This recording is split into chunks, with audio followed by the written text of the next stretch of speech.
Culture নিজেরা establish করেছে এবং জনগণ এটাতে সঙ্গ দিয়েছে।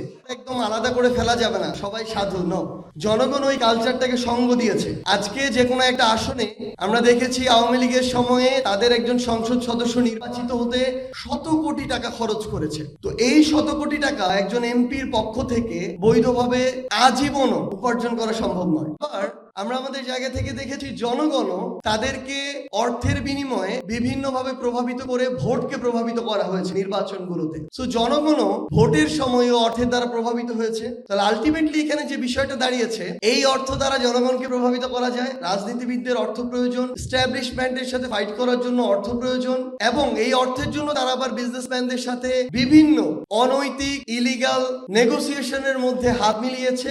এবং এই রাজনীতিবিদরা সরকারের টেন্ডার থেকে শুরু করে যত বিজনেস অপরচুনিটি আছে এগুলো একদম ইলিগালি